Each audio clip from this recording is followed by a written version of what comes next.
Hello, this is Tytti, an associate trainer for Art2Ride, and here we have a lesson with Emma and her horse Phoenix. And as you can see, Emma is starting here with the in-hand on the left rein, and we were just I'm just observing here, walking with her and see how she works with Phoenix. So we're just gonna walk around several rounds and just I'm just having a look and a comment and advice along the way here. So for Phoenix here is really nice and calm horse, very well behaved as well, and is stretching pretty okay even now in the beginning. It's looking quite okay here.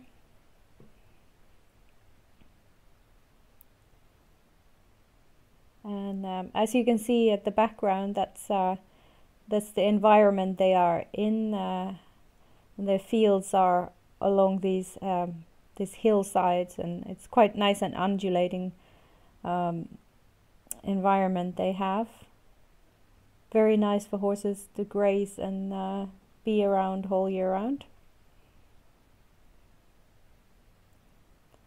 So here we come again, closer to the camera.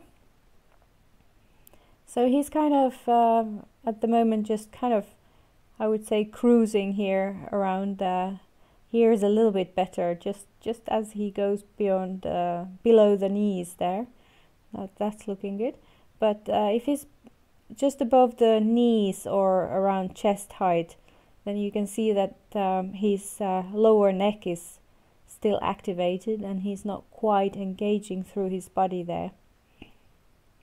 So he he would need to go with his stretch at least knee height, or preferably a little bit lower than that, and then he's really engaging properly over the whole of his top line. So that's, but this is looking pretty good anyway for starters, and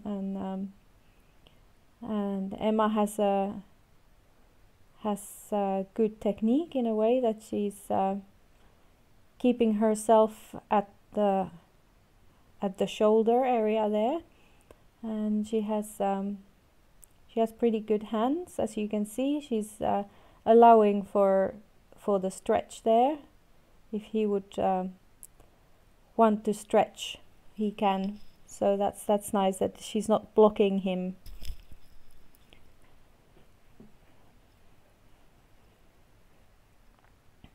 So yes, the horses go on these kind of fields all year round, and it's very nice environment for them.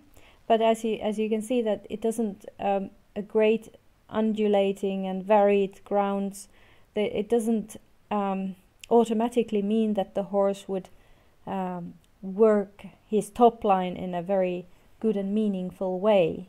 So a horse that has big fields and really nice paddocks, it doesn't mean that they will work automatically correctly. It's in a way our responsibility as a trainer for the horses to kind of guide them to work themselves in such a way that they can be ridden or driven without undue damage to their ligaments and joints and so on, so that the wear and tear is as minimal as possible. And many have noticed that once they have managed to strengthen their horse's top line, that they start moving in a nice way also when they are out in the paddock or the field. So once the horse has kind of learned how to move in a way that utilizes the top line, then he just keeps on doing it out of the schooling area, so to say. So that's a kind of a win-win situation for everybody. So horses were not meant to be ridden or or driven, so to say. Their backs are not meant for that. So we as trainers and owners need to really make sure that our horses are strong enough through their backs and their core and their upper neck muscles, so that they can actually do what we ask of them in a way that doesn't harm them unduly. So here we're gonna change handlers. I'm gonna take the reins, and I am just going to see if I can ask Phoenix to do some more lateral work. I think that was the sticking point with Emma, that Phoenix wasn't quite easy to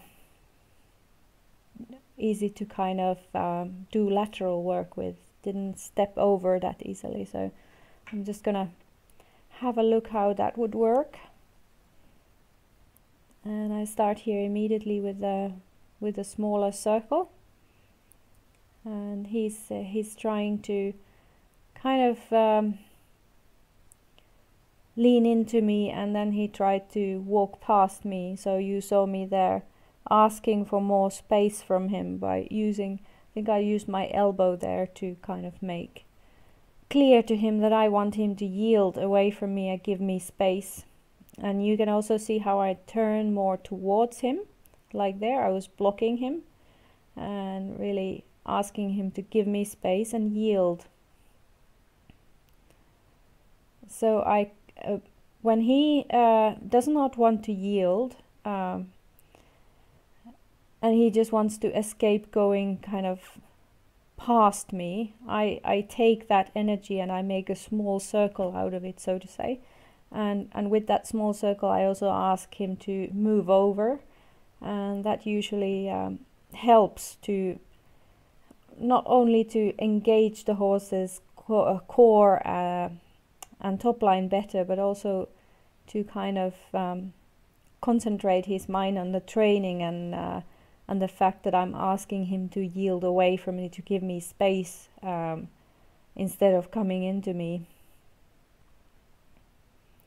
And you can see the consequence of that little bit of yielding, and he's now stretching a lot better, just below his knees there. So that's really good.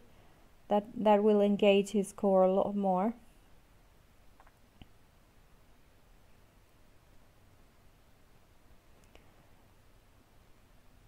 So what and here I'm also needing to use my elbow a little bit there to just ask him to yield, please.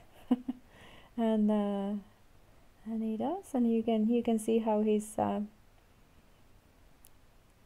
starting to get just as he goes there, as you can see, just there, like halfway towards the ground, between the knees and the ground, so to say. That's I think where his really optimal work is, when his head goes low there. But you need to get that stretch from the hind feet, so to say. So what is important is the fact that this stretch is facilitated by the engagement of the core muscles, so to say. So the back and the abdominals and the sling muscles eventually.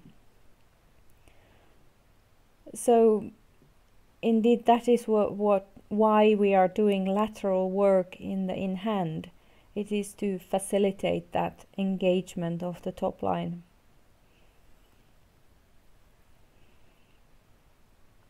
And so I do that small circle every now and then, just to asking him to engage, and then I go straight on from there. And I always, when he yields and he reacts to what I ask, I'm just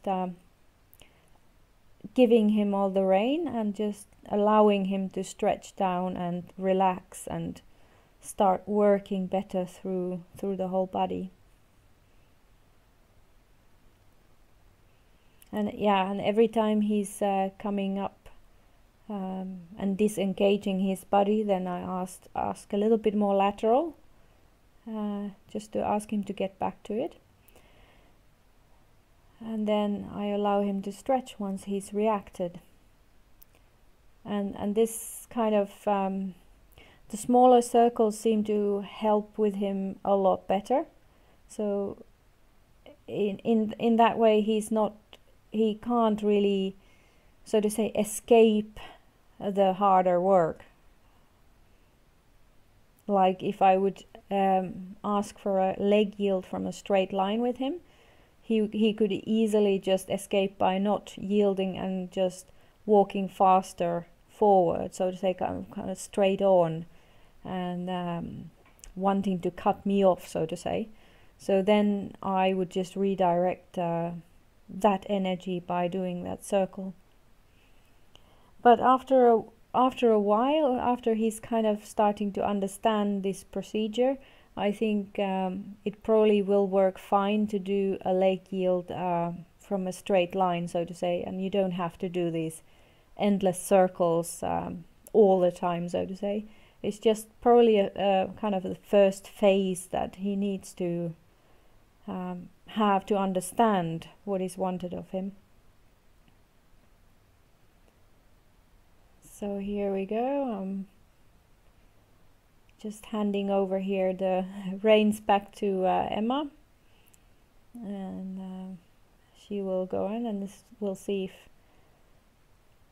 how she manages this kind of slight lateral workout.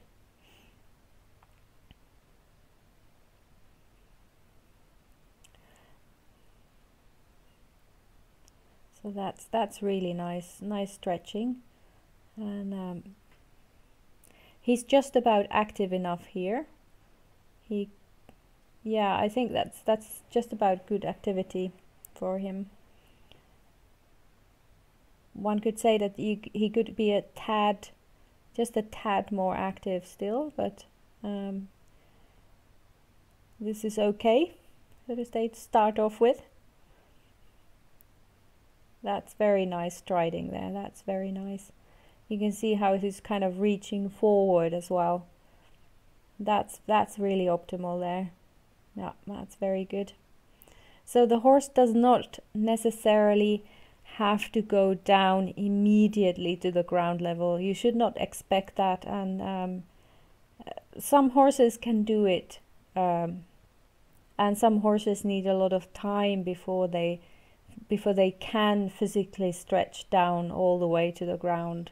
So it's really depending on the horse, and it may be down to the horse's ligament structure as well, if they can let their neck down immediately, or do they need to build first some upper neck muscling to be able to do that further or not. So yeah, I think it's totally down to the individual horse.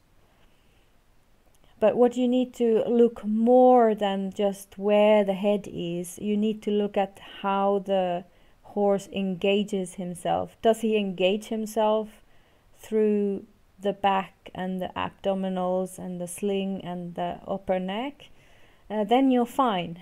So then you're totally fine. And although the easiest way to look at this is to look at the lower neck. You want that relaxing. So if you see that the horse's lower neck is bulging out as you work, then you need to get lower. So here, for example, you can see that the lower neck is starting to kind of melt away as we work, is kind of relaxing a lot more. But if his head comes like above the knees or chest high, you can see how the lower neck is starting to engage. So that's so to say not optimal then. And then you just need to ask for more engagement through the lateral work, and so that you will get the lower stretch in kind of consequence of that engagement through the back and the abdominals and the sling muscles, so to say.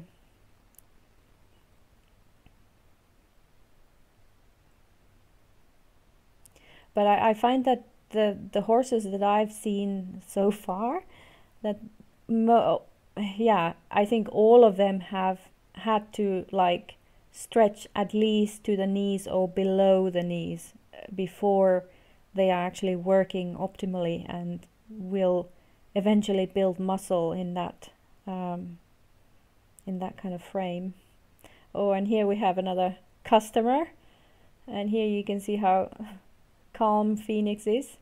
We have a bit of an enthusiastic dog running about with us, but he doesn't care too much, and he just works on. So that's great. Obviously this is a familiar dog for the horses, so that's okay.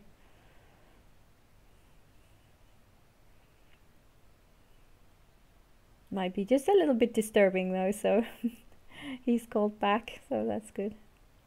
So there, that stretch indeed is really, really good.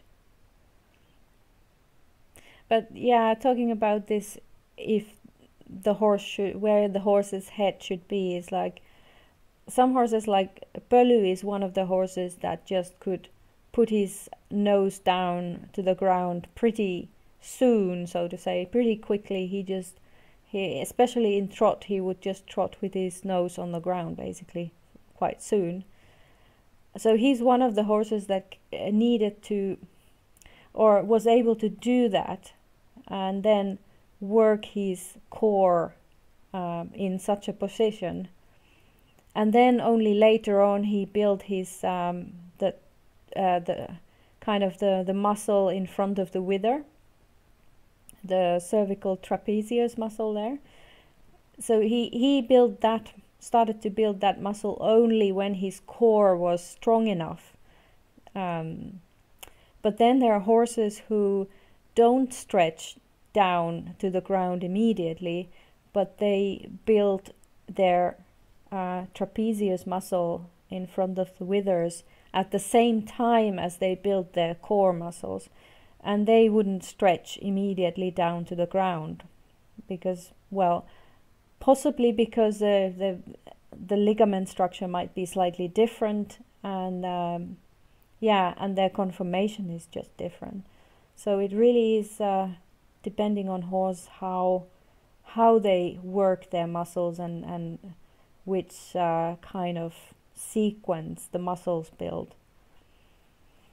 So here we changed the reins, and I just started on that rein, and we have the dog around with us again.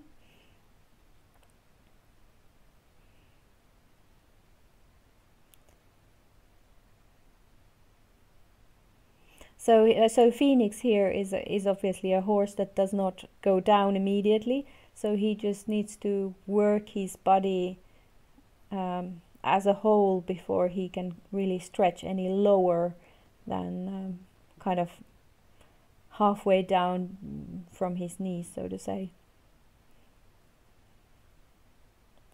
But that's okay because he's working through. You can see how the lower neck is relaxing when his nose is at the knee height or lower. So that's totally fine. You don't have to kind of concentrate too much where the head and neck is, as long as it is low enough, so to say, and you notice how he's stepping better under, and you look at the back muscling. Is the longissimus muscle, can you see it moving there at the back? If you can, then that's all fine, and you can see, if you can see the abdominal muscle wall also kind of starting to work, and that's brilliant. So that's fine. So don't worry too much about how low the head goes, as long as it goes low enough for everything to start moving, so to say, in the back and the core. So I just took a couple of rounds in the school just to see how he's on this rein, because horses can be different between the sides. one side may be stiffer than other. One side might be a lot easier, or you just maybe have to adopt a slightly different kind of method depending on which rein you are on. And I think this side is slightly easier considering the lateral work and the stretching. Or it also may be that he's more warmed up by now, that his muscles are slightly looser and have worked already for like 15-20 minutes by now, so it might be easier for him. So here I'm just doing a little bit of smaller circle work and see. And I have to guide him with the outside rein there as well a little bit.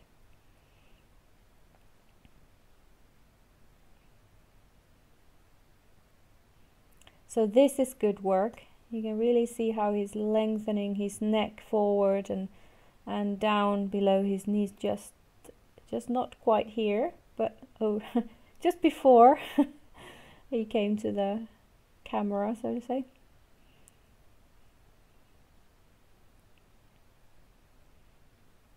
And yeah, and when I take contact, I'm not pulling on him at all.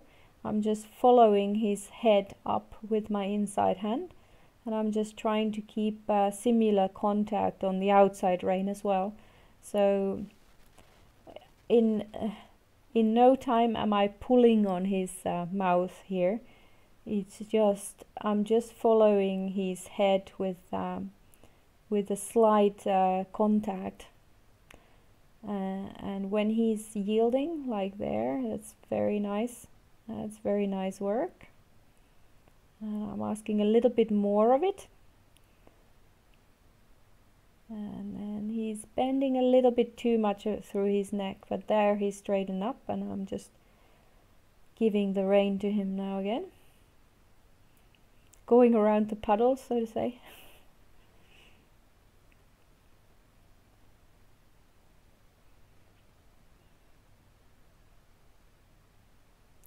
And I think I tried a little bit of shoulder forward there along that side. And now he's letting him stretch again. There we go.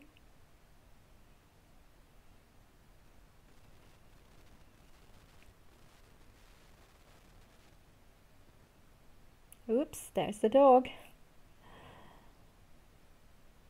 This time he came from behind us so that Phoenix couldn't see him coming. Yep, and here we go again, a little bit of lateral through a smaller circle. There we go. It is still better, and you can see now how he started to stretch also in the lateral movement. So that's really good. That was very good from him.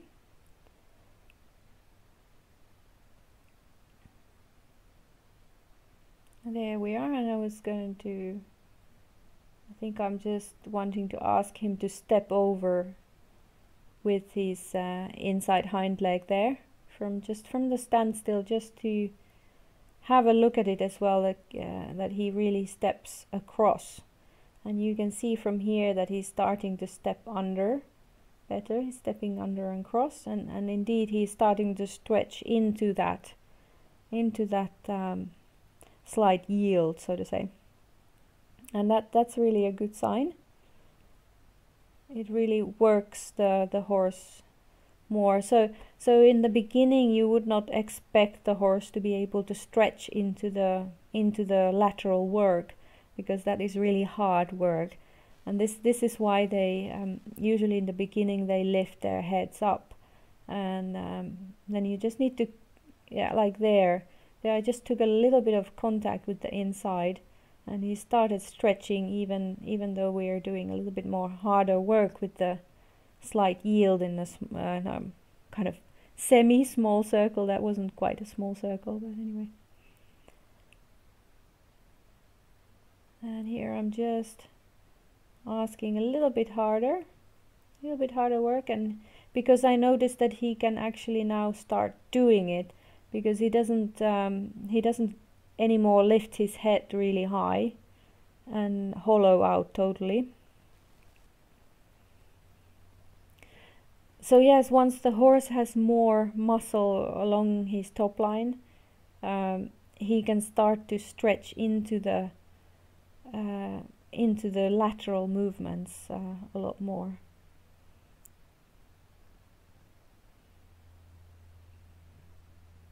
Like there, that's a lot better. We slow down a little bit too much perhaps there, but I'm finding it a little bit more important now that to ask him to really step under and across. So that's why I'm letting him slow down. I thought that was good work from him, and we get rid of the dog. Started to be a little bit too familiar with all of us. So, and we changed handler. So here goes Emma goes again.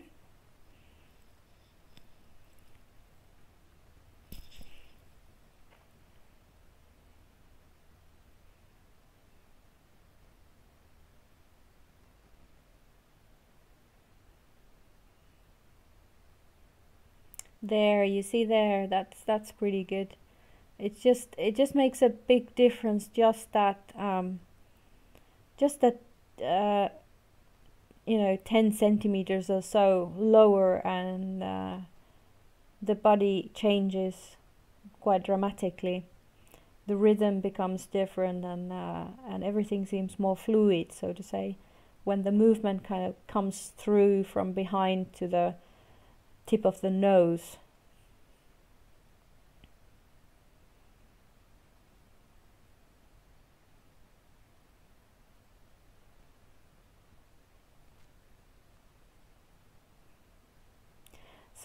So what is important with Phoenix is to just do these smaller circles, and really keep an eye on that he steps under and across with the hind leg.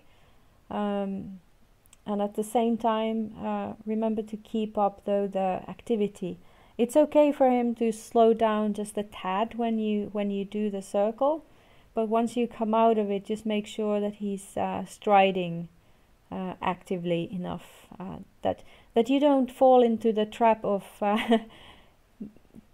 kind of letting him slow down too much, and then after a while you notice that you have a very, very slow horse who's very relaxed, but too slow, so to say. So that's the thing to keep an eye on, that you don't let him slow down too much. But otherwise, this is going good, and he's stretching pretty well.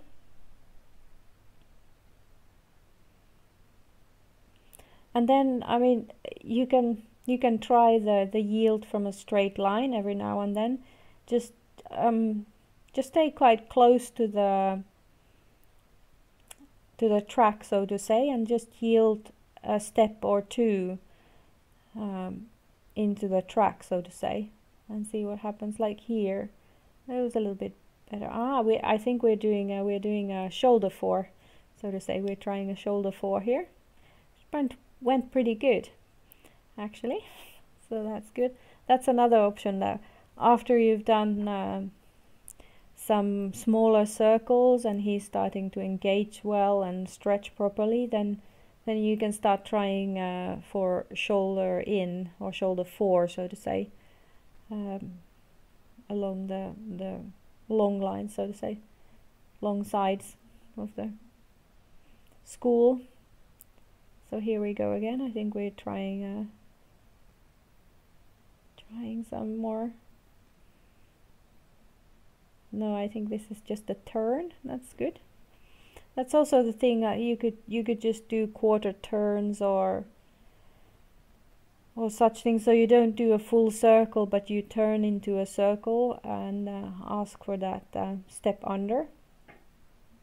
That also works pretty well in engaging anything that gets the horse to step to yield a little with the inside hind leg and stepping more under his belly is going to be working well. So, and every time afterwards, just remember to give the reins, and don't be afraid at first to give totally slack reins after the horse has engaged himself better, because you don't want to restrict the horse in any way from the stretch, because that will help, that will facilitate all the good work over the top line.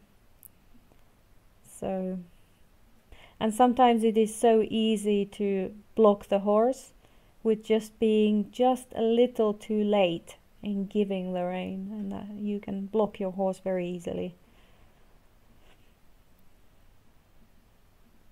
But so that is why I say, like, don't be afraid to give slack reins after you have gotten a reaction from the lateral work, so to say. Once you get a yield, just give the reins. Later on, it is then once you have more, once the horse and you are very very fluent in the method, then you can start playing a little bit more with the slight contact. But in the beginning, it's good. It's fine to just open your fingers and let the rein slide.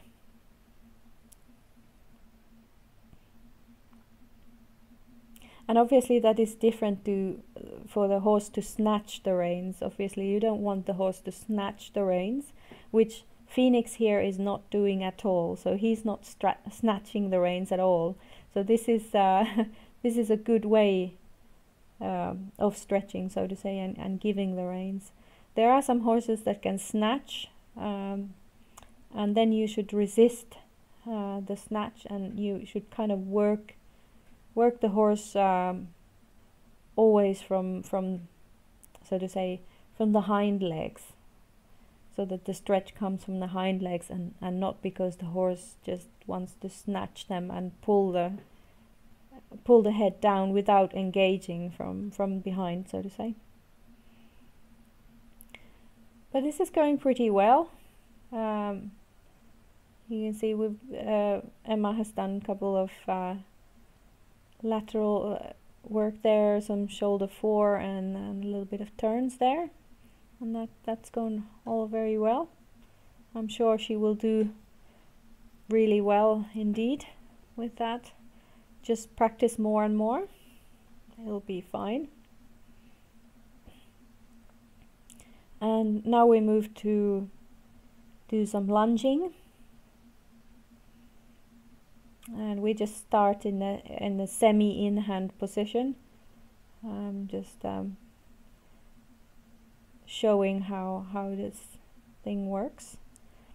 So you stay pretty close, as you can see there, how Emma is pretty close. She's a little bit in front of the movement at the moment, so you should still kind of stay in the middle of the horse, in that triangle, in that end of the triangle, so to say. But you obviously want to stay away from the kick zone of the horse, so you don't want to put yourself in any danger. But here you see that she's a little bit too forward, and she's starting to lead her horse, and she's also blocking the horse in this position a little bit, so she should be a little bit more to the center of the horse, so to say. And since you're so close, you can, like she's using here, just a normal dressage whip, and that's fine if you're this close. But once you are a little bit further away, you will need a lunge whip. That's what we can see here later on, what happens. So once you're this close, you can even, you can even touch your horse with a shorter whip on the where your leg would go if you're riding, for asking for that slight yield. Even on the lunge line, that works. And then the end of the buttocks if you want them to be more active, so to say. So it's pretty similar to in hand. You want the same thing, so to say. You want the horse to stretch down and out, but the stretch should come from the hind legs. So you want them to step actively on and more under themselves, and at the same time stretch down and out, because that helps further to activate the muscles along the top line. So it's like a very good good circle, so to say. So here we go in the trot. This is his normal trot on the lunge. So as you can see, this is a jog actually. This is no trot. It's very, very slow and it's too inactive. And I think Emma just wanted to show me how so to say lazy he is, and she can't seem to be getting out of that. She can't seem to be getting more of a better trot from him. And it is very clear that he's just learned to be slow. And what needs to be done here is to put a bit more pressure on him. So he needs to be activated more. And you don't have to think about the head position at the moment. You just need to send him on, so to say, and get out of this slow motion trot, because this is very hollow, and this has no kind of purpose, this kind of trot. So here she's trying to activate him, and she's just showing what happens when she asks for more, when she wants to kind of ask for more activity. So this is what happens. And here you see the inactivity of the dressage whip. So you can't be very efficient with it. So we need to have a lunge whip here. So what I'm doing is I'm just observing what's going on, and I'm just seeing how things usually go, so I can think of what I could do to help out in this case. The trot is just a tiny bit better after the canter, but the canter was also just an escape route for him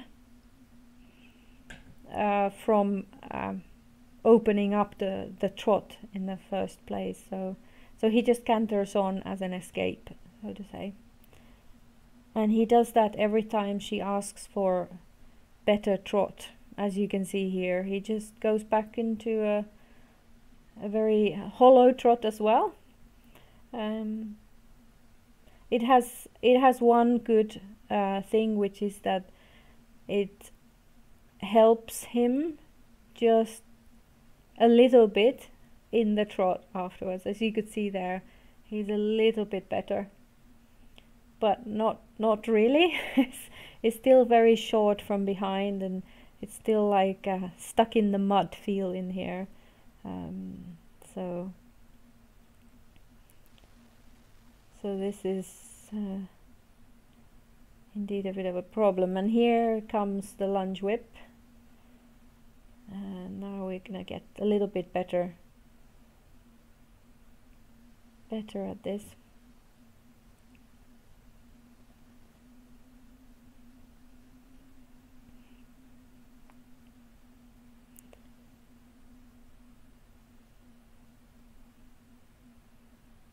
So we're using the lunge whip because we want to tell the horse that you need to have a leg aid, so to say, when you lunge, and you need to reach the horse with the whip.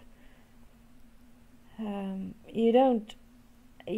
aim is not to whip him or lash at him or use the lunging whip very forcefully or anything. You just want to be able to touch the horse with the end of the lash, so to say. So there's no force actually, but you just need to be able to give an aid. And here I'm just showing how I'm using it. And you didn't need very much. as you could see there, I just touched a little bit with the end of the lash, and he started walking. And sometimes if you have a very sensitive horse, just pointing at the whip will do the trick, so to say. So you don't even need, sometimes you don't even need to touch with the lunge whip, but you can just point. So that's what I was probably telling her here, well, as I took over. I'm just gonna see if I can figure him out. So here I just wanted him to walk actively. Well, he didn't. He just decided, oh, I'm just gonna go jogging, and then I just say, okay, we can trot, but I want you to trot properly. So then he went into canter there, and what I did was I became passive, and then he dropped back to trot, and then I immediately asked for a little bit more, like I'm just saying, like, no, you have to get active here, mate. And here you can see again, this is the escape route, canter. I become more passive. He drops to trot, and immediately when he drops to trot, I'm asking him to maintain that activity. So you see here, it just comes and goes a little bit to the canter and back to trot every now and then, but every time I react the same way for, yeah. So when I see that he's active enough and he starts to keep his activity, I am backing off as well with a bit, like you see there, I'm not running anymore with him, I'm not jogging, but I let him be, and I see if he wants to stretch and keep the good stepping under or not. So as you can see there, he's gone again too slow, so this is not active enough, and he's kind of hollowing. So I need to start asking for more activity here because he's not going anywhere. So that's the balance of asking for that activity, because without the activity you won't get that good stretch. But you know, and then you need to let him relax also at times. You need to allow him to relax into a stretch at some point. So you need to allow for some kind of slowing down at some points. But as you can see here, he's already stepping a lot more, more under himself with the hind legs. So the hind legs are reaching a lot better here already, just because of the increase of the activity, and then he can, you know, you can relax with him a little bit, and when he wants to go down, you have to give. You also give with the lunge line, so to say. You just need to tell him very clearly that, okay, this is what I want, and you put the pressure away, so to say, once he's doing what you want. And at the same time, you have to make sure that he does not start jogging or being way too inactive. So indeed, to do this with him, him being a little bit, so to say, easily slowing down to too slow, you have to kind of jog or run with him quite a lot at the moment, because you need to keep your activity will activate him as well. So the more active you are, the more active will he become. And also, to have more control over him, you should stay closer to him. So meaning that if you are quite close to him when he's trotting, you obviously need to start running to keep up. So that's the thing.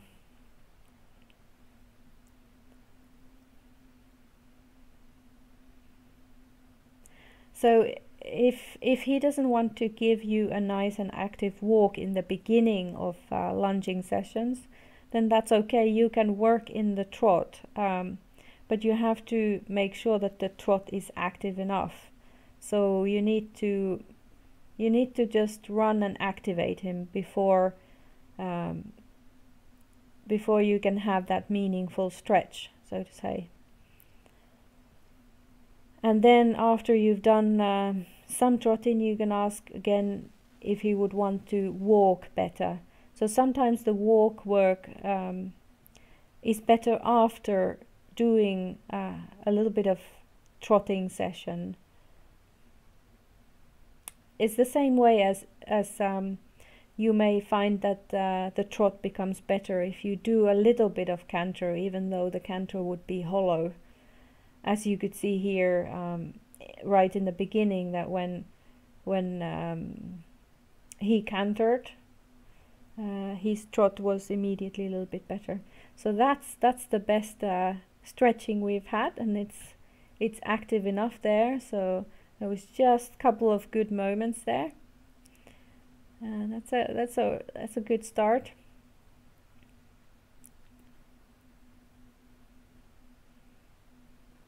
But yeah, you need to be at least this active, you know, just it needs to be this active for the stretch to have a good meaning.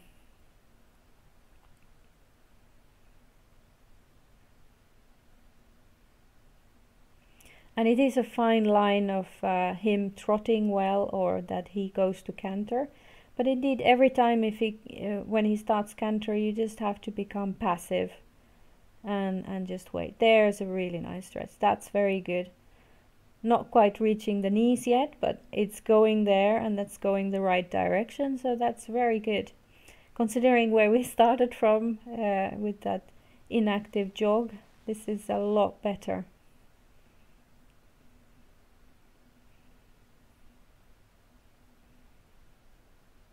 So here I'm just putting a little bit more pressure on him by jogging with him, and that's very, very nice activity there.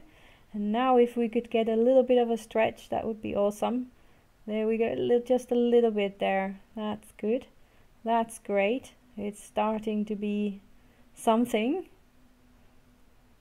So that's very nice. So as you see, it's not very much stretch here yet, but it's going the right direction, and that's what is important. And then you just need to work at it, and it will gradually become better.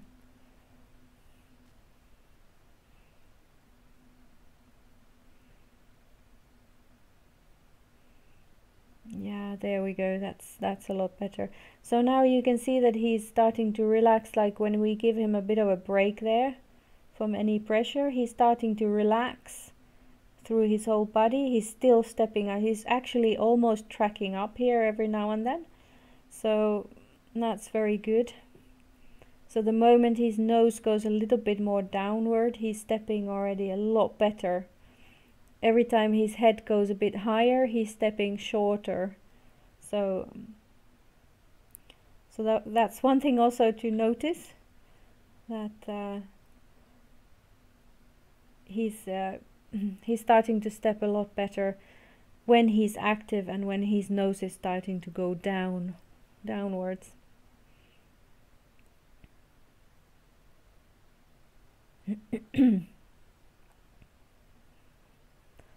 So yeah, that's good. And here we just switched over.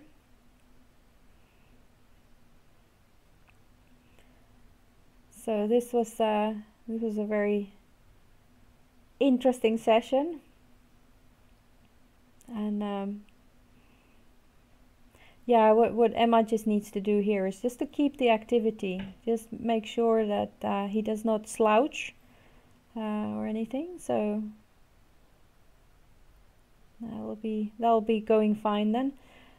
Unfortunately, our video is shortly ending here.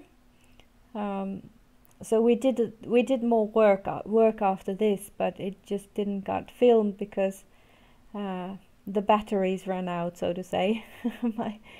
my video camera battery had run out, and now this was taken with the mobile. As you see, the quality of the video quality is not that great, so that's why it's taken with the mobile.